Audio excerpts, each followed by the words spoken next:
जय हिंद सभी को। आप सभी का हमारे चैनल पर बहुत बहुत स्वागत है। आज जो हम बात करने जा रहे हैं कि सीआरपीएफ में जो हेड कांस्टेबल की पोस्ट निकली थी उसके कट ऑफ क्या रहने वाली है, कंप्लीट जानकारी देंगे इस वीडियो में। अगर चैनल पर नए हैं तो चैनल को सब्सक्राइब जरूर करें और वीडियो को लाइक जरूर करके जाएं, ठीक है।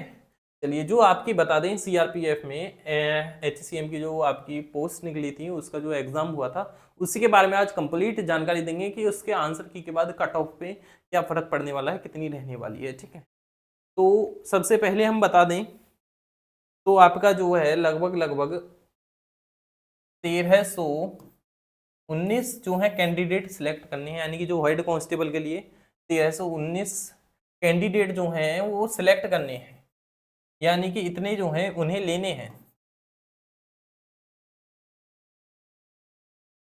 ये सिलेक्ट करने हैं। अब अगर हम आपको बताएं कि इसमें से इन्हें सिलेक्ट करिए कितने, 65,000 के समथिंग जो है उन्होंने यहाँ से लिए, यानी कि 50 गुना ले लिए।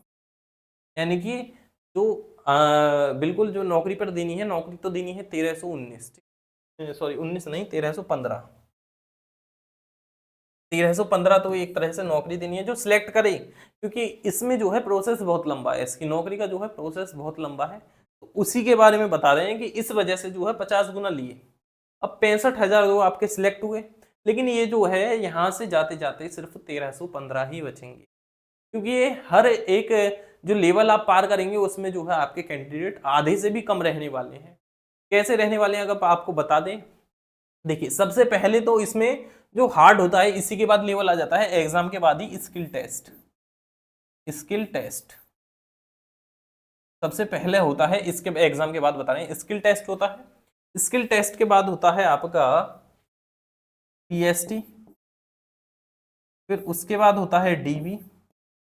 ये कुछ इस प्रकार का प्रोसेस है, और उसके बाद होता है डीएमई, ठीक है। कुछ इस प्रकार ये जो है प्रोसेस है इसकी वैकेंसी का। तो अब कैसे रहने वाले हैं, देखिए स्किल टेस्ट होता है यानी कि आपका टाइपिंग। टाइपिंग यहां जो सिर्फ सिलेक्ट होते हैं वो होते हैं 10%।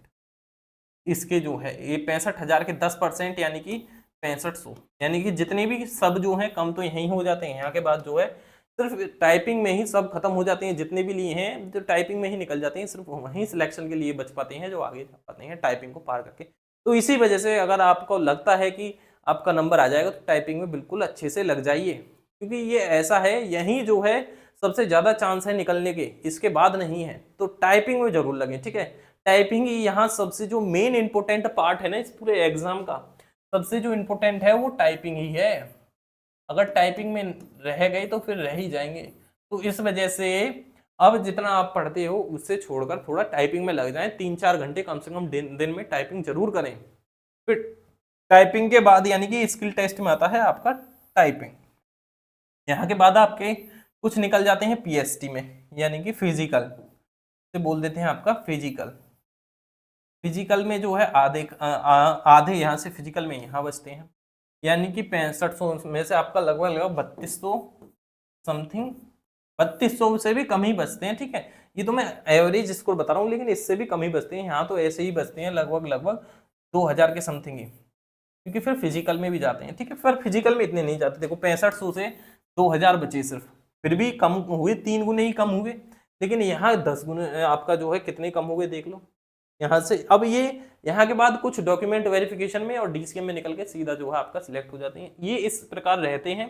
तो आप समझ जाएं कितना लंबा प्रोसेस रहने वाला है। तो इसी वजह से टाइपिंग में तो जरूर लग जाए, और फिर आगे के भी अपने जो प्रोसेस हैं तैयार करते रहें, क्योंकि अब जो है इस वैकेंसी को कवर होने में ज़्यादा टाइम नहीं लगेगा।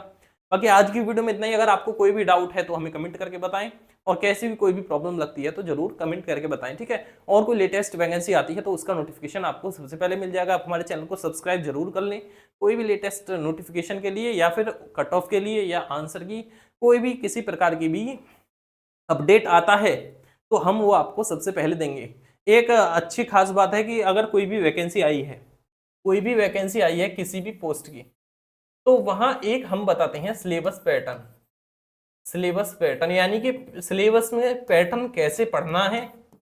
कोई भी आप वैकेंसी की तैयारी करेंगे ये 3 चीज बिल्कुल अच्छे से ध्यान दें। एक तो पैटर्न उसका, दूसरा इंपोर्टेंट टॉपिक, ठीक है, और तीसरा है आपका जो है प्रीवियस ईयर क्वेश्चंस। अगर ये तीनों आप अच्छे से कर लेंगे तो सिलेक्शन आराम से है किसी भी वैकेंसी के लिए, ये आप जरूर ध्यान रखें, ठीक है।